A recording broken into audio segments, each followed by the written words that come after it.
Okay, so Erev Tov, we'd like to discuss within the general topic of challenges facing Emunah in our times, discuss the possible clash between history and archaeology and the story of Yetziat Mitzrayim specifically. We can do this about many different aspects and events in Tanakh, but Yetziat Mitzrayim specifically, Yetziat Mitzrayim, which is a very major event in the whole basis of Emunah and the covenant between Hashem and Am Yisrael. And I'd like to mention a few different angles about the issue, and we'll discuss them separately, but just to give a kind of projection of where we're going. One issue is to show examples of stories in the Tanakh that are presented as an event, but are actually a prophetic vision. How far do we want to go with that? Would it be right to say this about Yetziat Mitzrayim? Is that going too far? What are the criteria that would help us decide where are we going too far, or where can we use that kind of idea? Another aspect of it would be archaeological research that claims that there is no archaeological basis, no archaeological finds that show that I would expect to find if Yetziat Mitzrayim was a historical fact, and we don't find them, which seems to present, it seems to show, I don't know if you can say to prove, some people will say to prove, but some people would say it shows, it points in the direction that the story is just a fable, it never happened.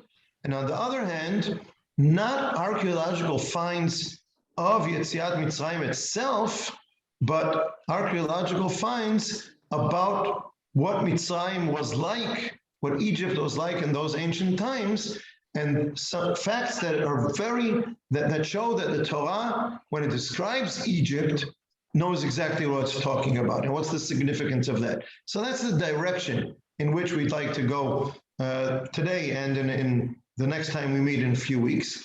But right now I'd like to start with a question. The question is a claim that some researchers who research Tanakh and archaeology and history, and they claim that before I even get to the archaeological questions, their claim is that, first of all, Yetziat Mitzrayim is such a major basis of Judaism that it's impossible that Jews accepted and created Judaism if it wasn't a historical fact.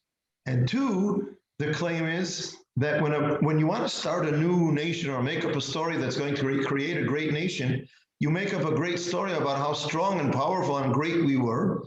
And you don't start with telling a story that our forefathers were slaves.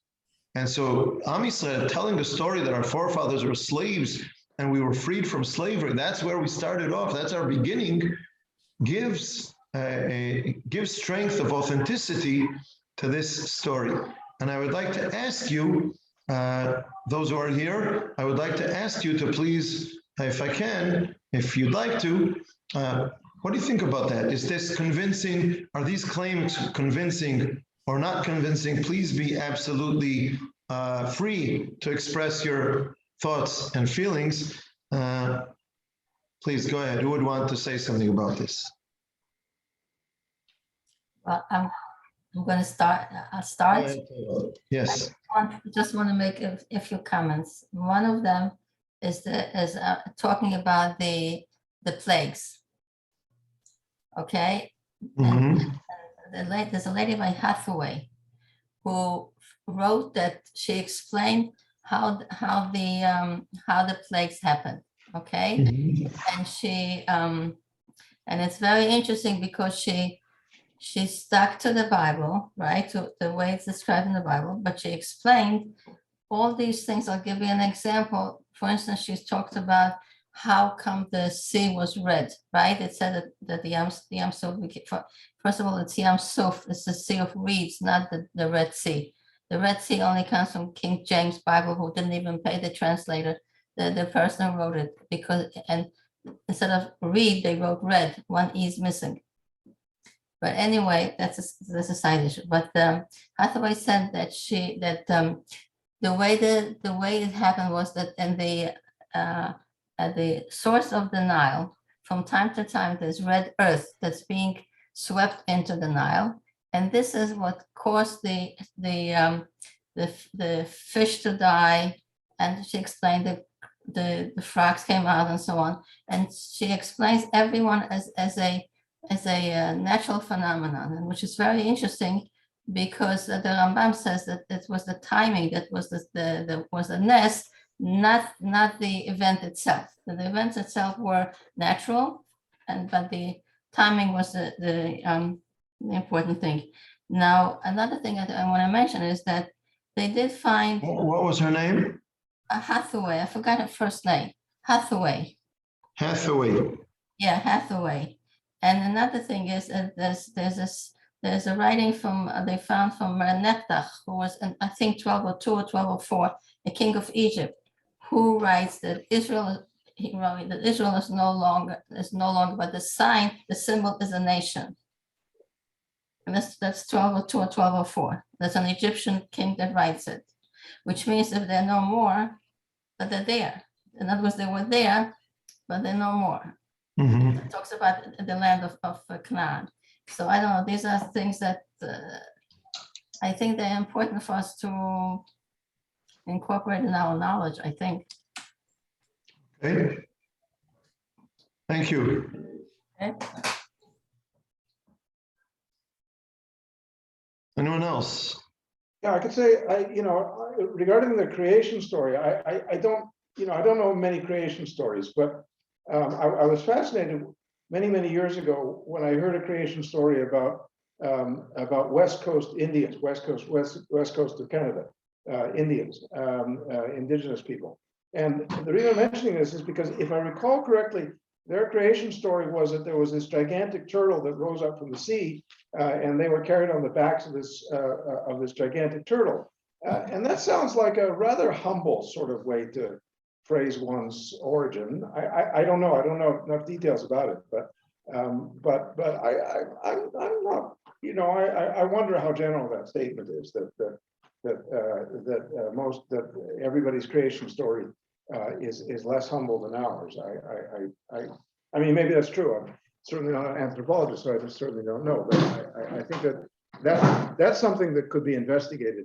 I mean, if we have somebody who is an anthropologist, they would perhaps be able to shed some light on that particular issue. The issue about no evidence, no physical evidence yet being discovered. It was interesting. I think maybe 10 years ago, I remember reading some articles where from space, satellites were able to do radar probing of the deserts in Saudi Arabia. And what they discovered was, which could not be observed from the ground, what they discovered was subsurface patterns in the ground, which actually uncovered ancient trade routes. Right. Because the camels would go on these trade routes, they'd compact the soil, sand, and then it would be covered over by winds over the centuries, and so you couldn't see it from ground level. But that compaction was actually visible from space by using radar technology. And so you would say, okay, so there was no evidence that had been seen up until that point in time, so maybe it was a fable, or maybe it wasn't. It's impossible to prove something by the lack of existence, because if you claim that as a proof, then your whole thesis falls apart as soon as somebody finds something contrary. That's an impossible task. That's all I could say sensibly on that.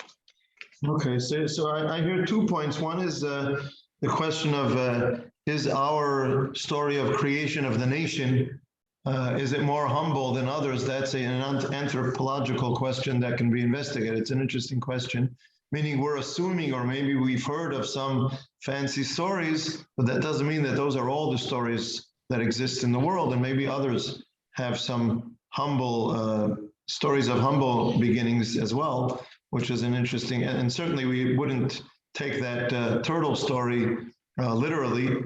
So if we go by that, you're saying it's not such a strong point. And the other point is that there are a lot of things that we can't see, but are out there and can be found other ways. And by not finding archaeological findings that support, that's not a very strong claim. Yeah, I think that's fair summary. Okay. Anyone else here want to say something? I think we can also I think the story itself that gives the Egyptian account of us being in Egypt, it sounds very authentic. There's a lot of information there that seems to probably will correlate with the Egyptian history because there are a lot of details, the names, that they are, many things make sense. And the fact that there was a famine is not unusual because in Canaan and Egypt was ruling over Canaan at that time. This is why Joseph was able to go to take his father when his father died, and this is why Jacob was able. They were able to come down. Egypt was the one that was the empire at that time and was ruling over the Canaan. So it makes sense. In other words, it doesn't sound like somebody. It sounds also because there's so many details. It sounds like it was written from knowledge and close to that time. So Okay. which I think gives it more authenticity. Okay. Thank you. I will pick up on that as we go along. I'd like to start with a question of going back to the question of certain things in the Tanakh that are presented as an event and could possibly some commentators or rabbis would interpret it or would understand it as a prophetic vision rather than as a historical fact. One interesting example, which I've mentioned in the past, is the whole story of Avraham in Parashat Vayera when the angels come and he hosts them and so on. And the way that we are, I think that we're taught as children is that these are angels sent by God and they appear in a human physical form and Avraham hosts them and so on. And 3 of them come to Avraham and 2 of them go on to Sodom to Lot, and then Lot is destroyed. And there are a few commentators, the main commentator is the Rambam, Maimonides, who says that this whole story is a prophetic vision and it didn't happen physically. And the reason he says this is because he says wherever an angel appears to a prophet, it doesn't mean that God created a physical form or kind of, I would call it today, it's kind of a, how do you pronounce this in English? A hologram? That kind of thing. It's not a hologram. It's not a something that appears as something physical. It's a prophetic dream. It's a dream that the prophet has, and he's getting some kind of prophecy. So the Rambam says the whole thing is a prophecy. At which point people start asking a few questions. Number one is, you mean Avraham was not really so generous? He didn't bring in these strangers and give them food and so on. You're ruining my childhood story about how we learned from Avraham Avinu to be gracious and hospitable and so on. To which I would say it doesn't change that message. The message is these are the values of Avraham Avinu. Whether he carried them out that day or this was part of the message that God was giving, or even another one is, I would ask each and every one of us, how many times did we have a prophetic vision of some very strange people coming to our door, and we ask them not to pass by, but to come in and give them something to eat and drink and so on and have a rest. So, so what a person dreams may also say something about his personality, but I don't think that's the major point. The next question is, then what happened in the rest of the story with Sodom?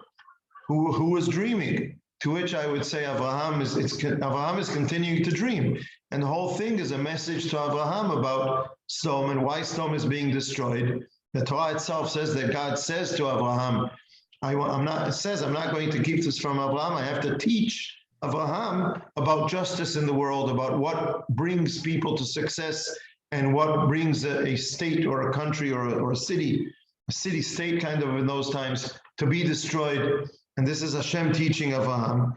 It's interesting to note, well, first of all, the Ramban Nachmanides argues with the Rambam Maimonides, and he says, no, what are you talking about? It's all these details. It's not just a vision. It's something that happened physically. And I'll get to another example in a moment.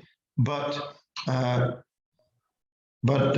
would say it's interesting. I would support the Rambam, Maimonides. I would think it's an interesting point to say that this is a prophetic vision but at the same time, here is something interesting from history and archaeology in favor of what the Torah says. There are archaeological finds in the area of Sdom, that Sdom used to be a rich area, and it was destroyed about 3,700 years ago, which is exactly the time of it doesn't have to be exactly, but more or less what we understand from the Torah, that's more or less the time of the Avot and Imahot.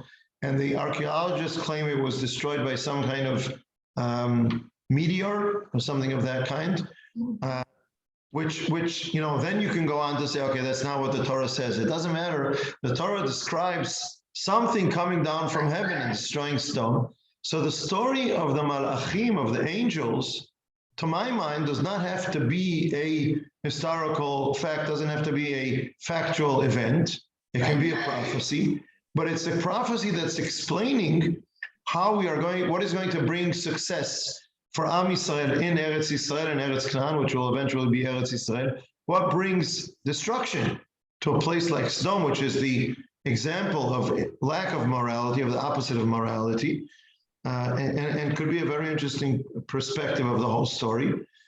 Then the next question people will ask is, where do you draw the line? Okay, if you say that was not an event, the Torah describes it as an event. The Torah does not describe it as a prophetic vision. So are you going to say now that everything that the Torah says is a prophetic vision and not a historic event? What does that mean? Is that a healthy way to look at faith and belief in the Torah? Or is that taking the Torah, pulling it apart to all kinds of little pieces and not leaving anything that's a basis for faith and Emunah? First of all, I would say the Torah depends how you read it. The story starts, that Hashem revealed himself to Abraham. And then the next pasuk tells us about the angels. So what was the revelation that Hashem revealed to Abraham? So one interpretation is Hashem came to visit Abraham for some other reason, but it's not detailed in the Torah. And that could be a question mark. So why does the Torah say Hashem revealed himself to Abraham and doesn't tell us what he said? So the Rambam would say the revelation to Abraham was the vision of three people coming and he hosted them and so on. So maybe the Torah is saying this, but you have to know how to read it in what the Torah says.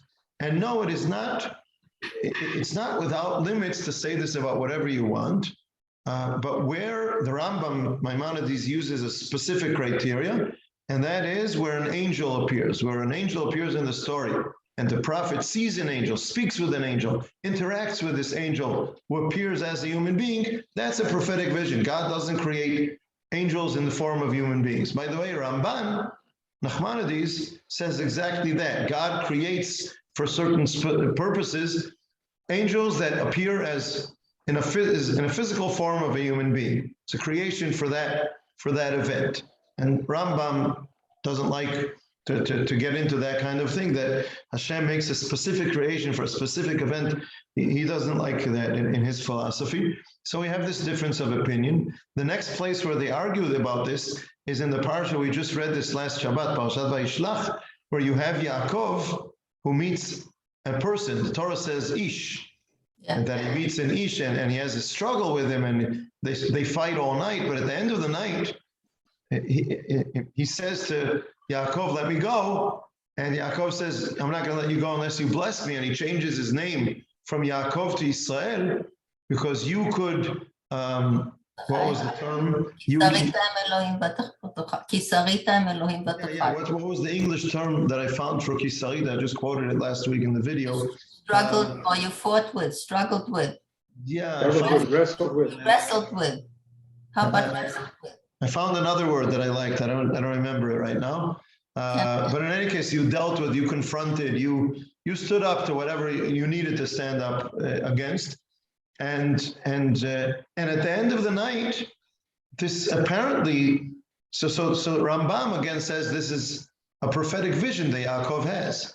This is not a physical event. And what it really means is that Yaakov, who is going to meet Esav physically in this world, is thinking about it and is understanding the meaning of the struggles that he has, and that the brothers and the nations that come from these two brothers, Yaakov and Esav, these two nations will have these struggles for all of history until sunrise, which is redemption, which is Geulah, and Am Yisrael will be inflicted with pain and with suffering, which is Yaakov being hit by this person, being inflicted by him, but Am Yisrael nonetheless prevails, and so on. So this is a vision about the story of Am Yisrael. This is what Yaakov is learning about before he meets Esav in person, which to my mind makes, again, very good sense.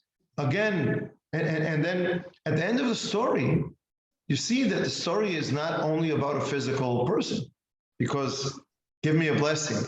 I won't let me go. I won't let you go until you give me a blessing. And he changes his name from Yaakov to Israel.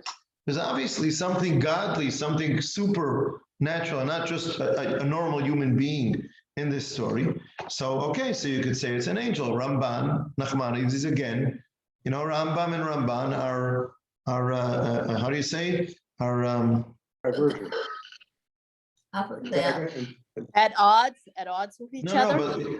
But each one of them is ikvi. The word I'm looking for in Hebrew is ikvi. They're consistent.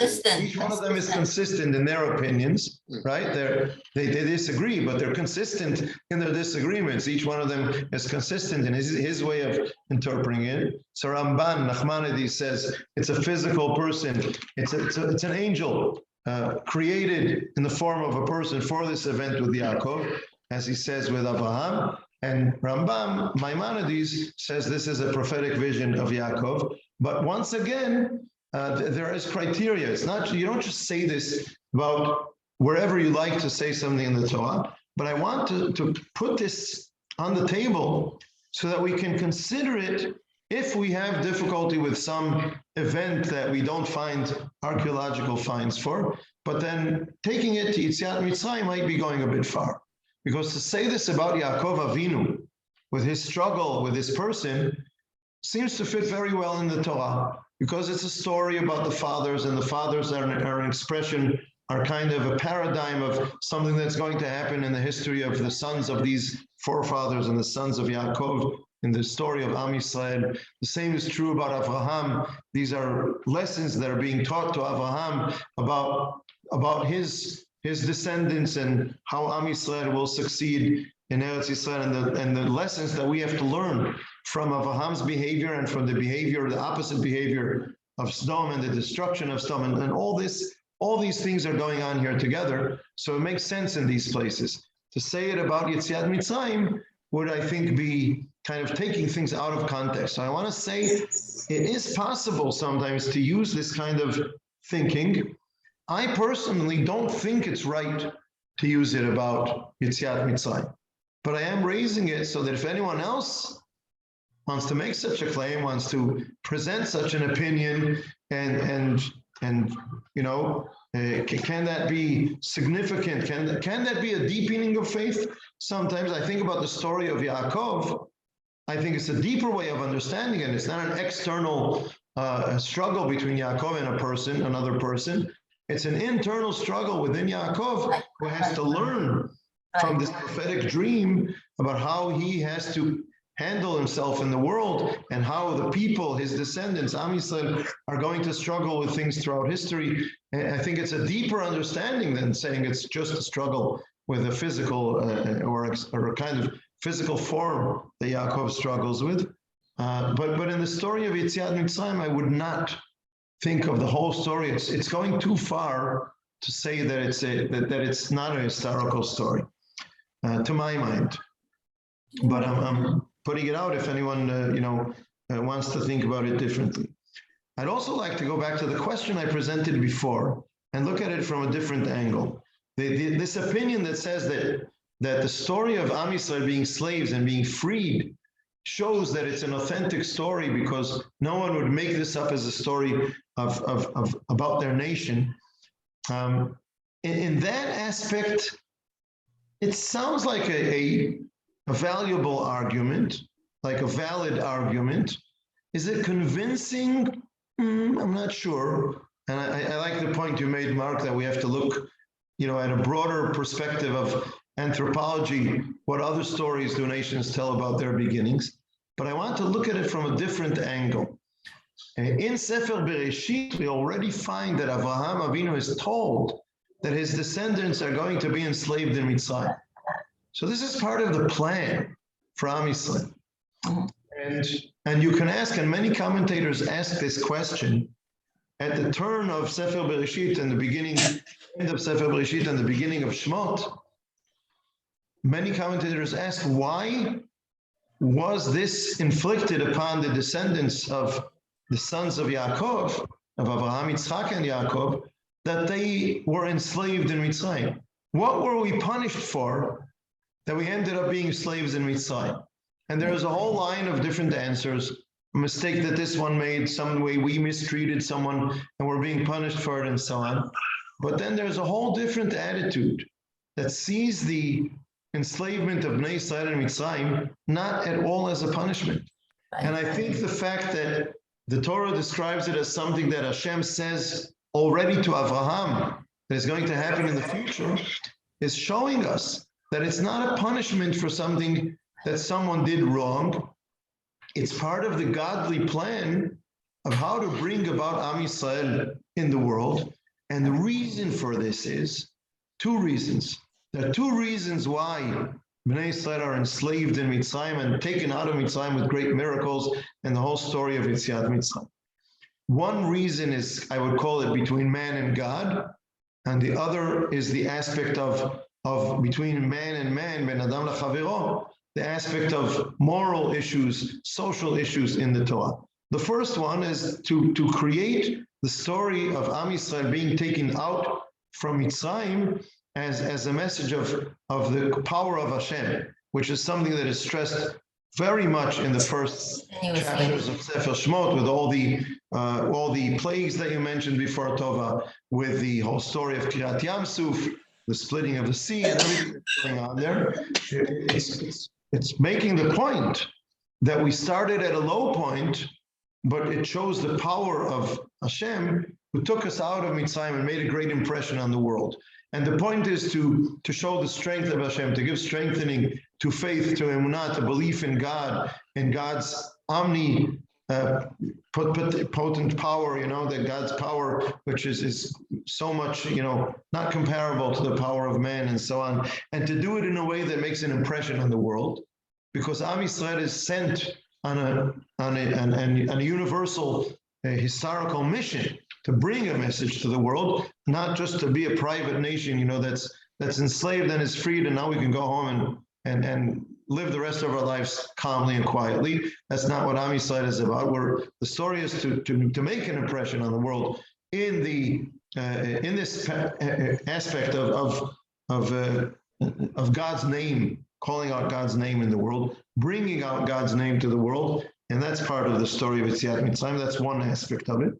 The other aspect of it is that the story that Bnei Yisrael are enslaved, so that later on the Torah will give us many commandments of sensitivity to the weak, to the person who is weak.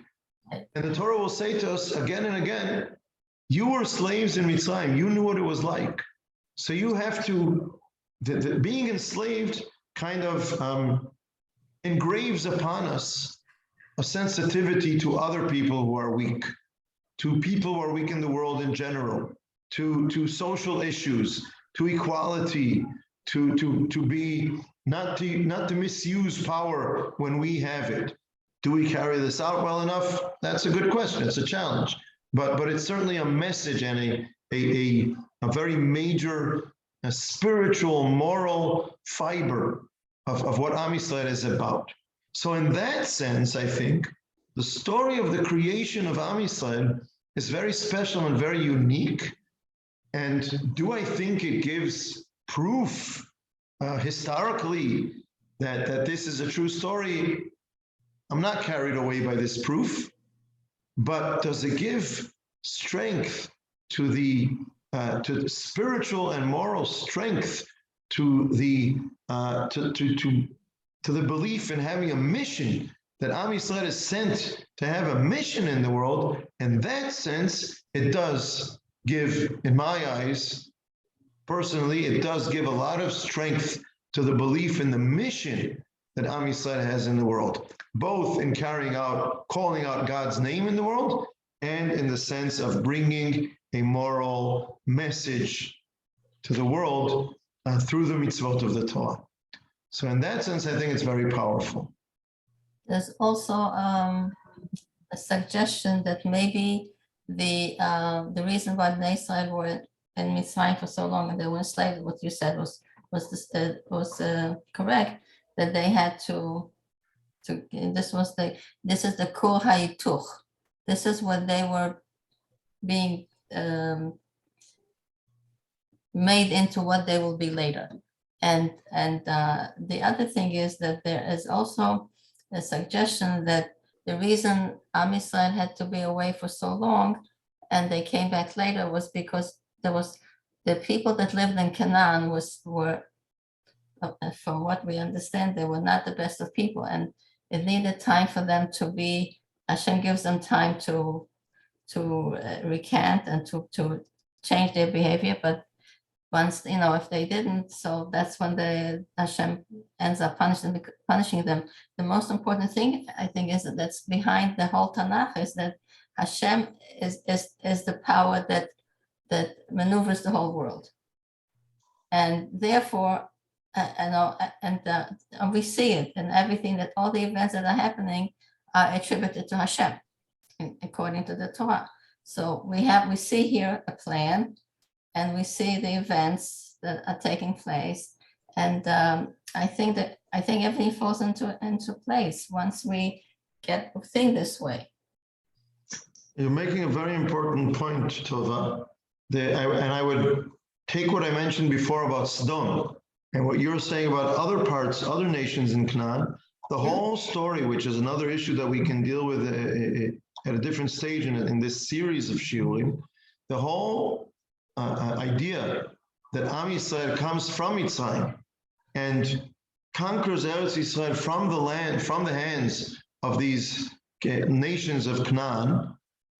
What you're saying is part of the understanding of that in a moral perspective, meaning these nations were extremely corrupt in many different aspects, including the three biggies, the three big averot in the Torah, the three worst transgressions of the Torah that are shfichut damim, shedding blood, violence, murder, and so on, and avodah zarah, idol worshiping, and gilui arayot, which is, help me here with the English, please, which is what's the right term in English? 1 second. Sexual misconduct. Okay, I'll just go with that. Sexual misconduct, right? Okay. So the nations of Canaan were extremely negative in all of these aspects. Right. At the same time, Sodom was even worse. Exactly. And so Sodom was immediately destroyed, and that's one message. And the other message is that these nations also, their time will come, but they haven't yet filled the cup of their negative behaviors. So we're going to give them a chance, like you said, to turn around. Maybe they'll change their behavior. And then when we see after a few generations that doesn't happen, then will be the time for Am Yisrael to enter into Eretz Yisrael. And the very important message, again, it goes very well with what we were saying before. The very important message from here on for looking towards the future of the mission of Am Yisrael in the world is that the mission is to bring everyone, the whole world, to a combination of belief in God that goes with accepting the yoke of God, which goes with moral behavior and so on. And that could be a very interesting aspect of that message. It's a little intricate to understand and be able to, encompass all of these aspects of it, but that certainly can be part of it. And I would connect that with another pasuk in Sefer, which appears in Shmot in one way and Dvarim in a different way, and I'm not sure which one I'm relating to right now, but the Torah says something about, again, treating someone who is weaker morally, and if you don't do that, if he will cry out to me, Hashem says, I will listen, I will accept his cry, meaning, Am Yisrael, if you think that the message of Yetziat Mitzrayim is that Hashem is on your side, the side of Am Yisrael. That's not the message. The message is Hashem is on the side of the weak. And if Am Yisrael, you end up having strength, you end up having power, and you misuse your power against someone else who is weak, whose side is Hashem going to be on? On the side of the weak, not on the side of Am Yisrael. So that's also a very important message that has everything to do with Yetziat Mitzrayim and with the story of where Am Yisrael comes from. Once again, I'm not trying to bring scientific proof that the story is true. I'm trying to say that the presentation of the story of the origins of Am Yisrael is, to my mind, not a historical proof that it's true, but it gives a lot of strength to the religious and moral mission that I believe. It gives strength to the belief that Am Yisrael has this very important religious and moral mission to bring to the world. Can I say something? Yes, please do.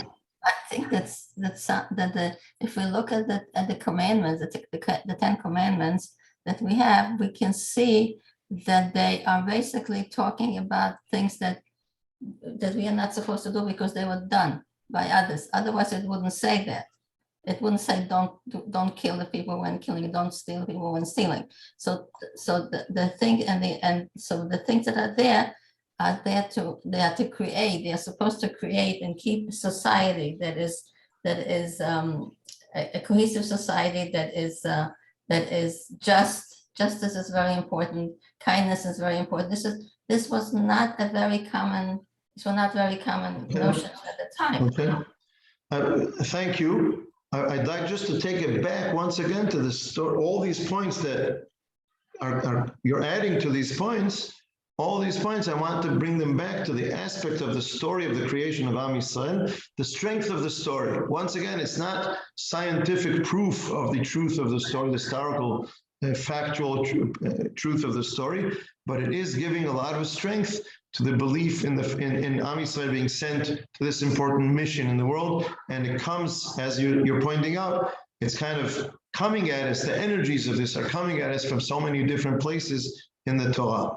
I'd like to end for today with one other point, and that is going back to what you mentioned before, Mark, about not finding archaeological findings not being a very strong proof. I'd like to bring two examples that have to do with Yetziat Mitzrayim. One of them is that there are no signs if Bnei Yisrael went across the Red Sea at some point and went through Sinai, the Sinai desert at some point. We don't know exactly the route in the Sinai. There are claims of how Sinai being a certain place or a different place, but we have no findings of Am Yisrael. There is an archaeological claim at one point where they find a kind of altar somewhere out there in Sinai, and it's right at the foot of a mountain. I don't know that that's very strong archaeological proof. And in the positive sense, they claim that that's a sign of Yetziat Mitzrayim. I'm not sure that's a very strong archaeological, something that's clear. But I would say that it's not surprising at all that you don't find archaeological findings from 3,300 years ago of nomads traveling through the desert. Meaning archaeological finds are very strong from 100 years ago, 500, 1,000, 1,500, 2,000. They started about 2,000, 2,700 years ago in this area. I mean, cultural kind of archaeological findings, not geological and things like that. So from 3,300 years ago, it's hard to find anything in general that shows of a culture of the way people lived and things like that, and certainly of nomads passing through the desert for 40 years.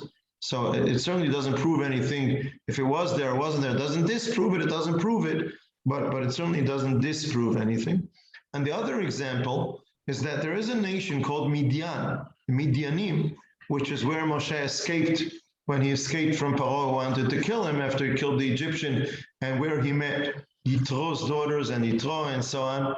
And the claim is that the first findings of Midian as a nation are much later on, from a later period, a few hundred years later. And in the time of the claim of the events of Yetziat Mitzrayim, there was no such nation. Again, not finding it is not good proof. The Exactly. point is that specifically this nation of Midian was also a nomadic nation. Compare them to Bedouins before the state of Israel, not Bedouins in trying that Medinat Yisrael is now trying to fit into, stable settlements, but people who live in tents and are nomad and so on, and they raid, like the Midianim would raid all kinds of areas, but there are archaeological finds from the time of Yetziat Mitzrayim of kings relating to this nation, meaning they could be a military threat. They could be something you had to deal with, even if they didn't have a strong, they did not build pyramids, okay? The Egyptians were stronger in things that they built. So they had the Sphinx and they had pyramids, and we have, of course, archaeological findings from that. And this the Midianites did not have, but it doesn't mean that the Midianites at that time did not exist, but they had a different kind of culture. And the fact that certain kings, other kings in that time have to write about being challenged by the Midianites and having to deal with them tells us something about their existence in that time. And in this sense, so here we have examples of how archaeologists argue over these issues. I am not one to claim, and certainly not at this point, that I have brought anything that is scientific proof that what the Torah says is true, but I'm trying to give examples of claims that are claimed against the story of the Torah because there aren't archaeological finds that would support it. And I'm trying to show that these claims are not very strong claims, if you ask me. And there are scientists, archaeologists in the world, non-Jewish and Jewish, non-religious, non-Jewish, Jewish, non-religious, who accept this and make this argument, meaning it's not an argument between religious Jews and non-religious Jews, or religious Jews and other people in the world who are not Jewish. This is an ongoing argument between different archaeologists, and I think that the fact that it's not only an argument between religious people and non-religious people, but different archaeologists argue over it because of their rational understanding of what is proof and what isn't proof.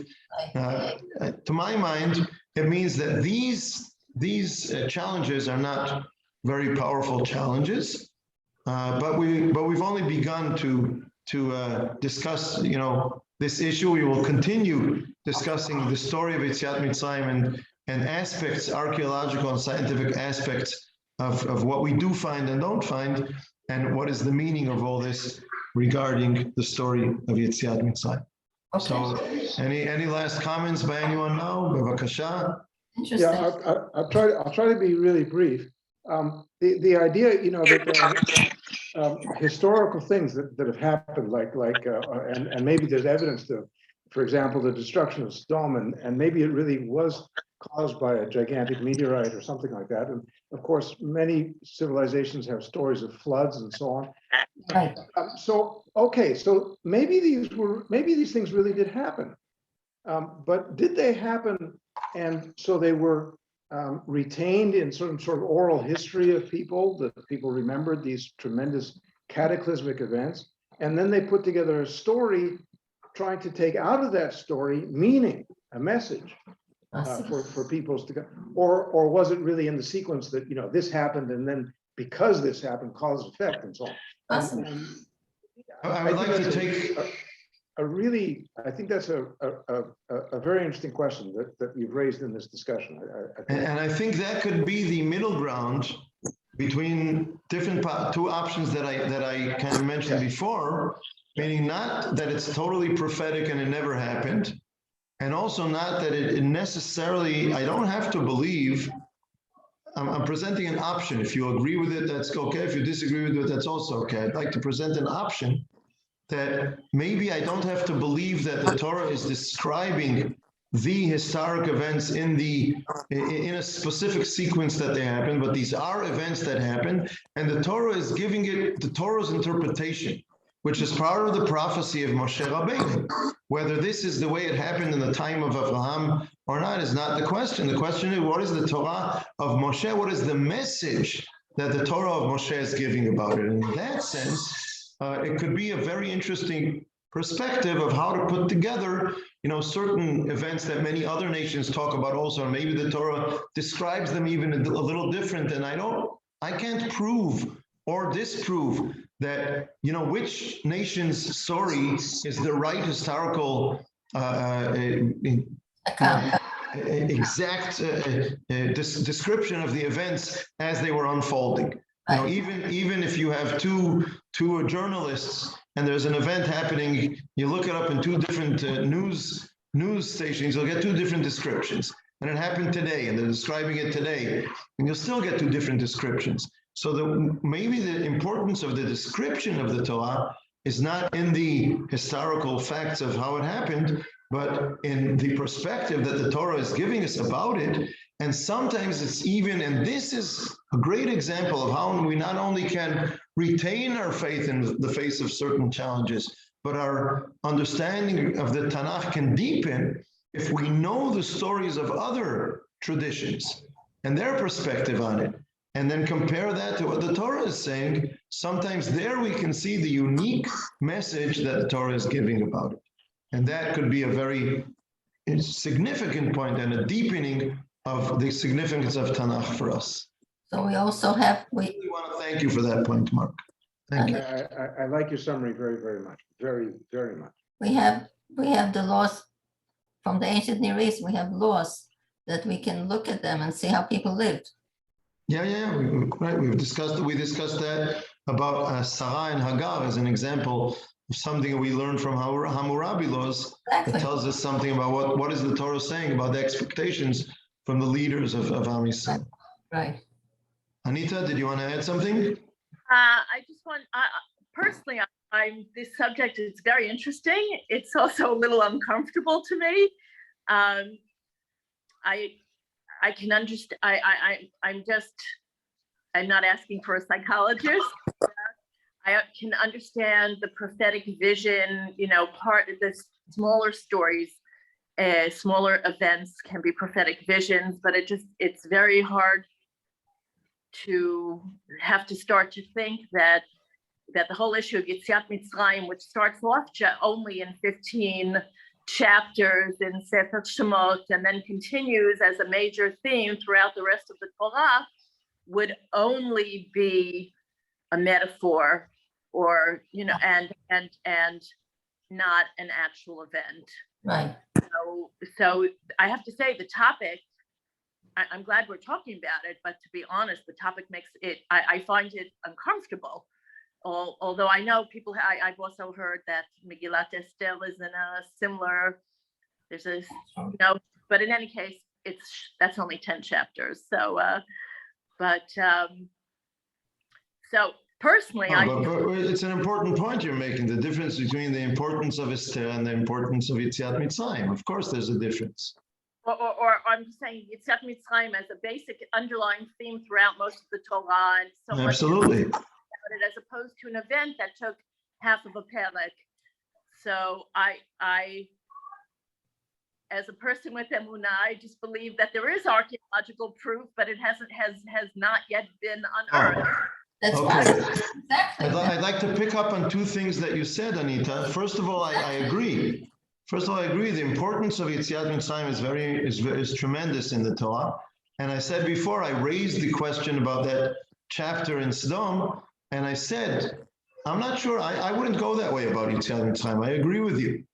But another option that has been raised here is that maybe we're not just being given historical facts in their sequence or in the order of the events, but we're given a certain prophetic perspective of the events, meaning the events didn't have to happen exactly the way they're described, or some things are omitted. Some things, I will give an example in the future of something which has archaeological basis and is not mentioned in Tanakh and in the prophets. So why isn't it mentioned? So is there a reason that the Tanakh does not describe that event?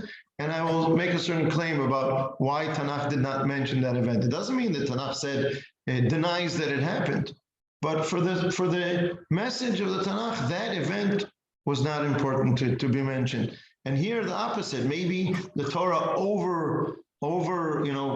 it paints it with strong colors, something that was, maybe there were other similar events, but the Torah paints with strong colors this one because it wants to give us a certain message about this story. So maybe it doesn't have to be an objective. Is there objective history? Does anyone ever describe events objectively? Is there anyone in the world who's objective? So maybe there's a middle ground between saying, I agree with you, Anita. I don't want the story of Yetziat Mitzrayim. I am totally, I lean towards agreeing with the Rambam about the story of Sodom, the story of Yaakov and the angel, the story of Bil'am and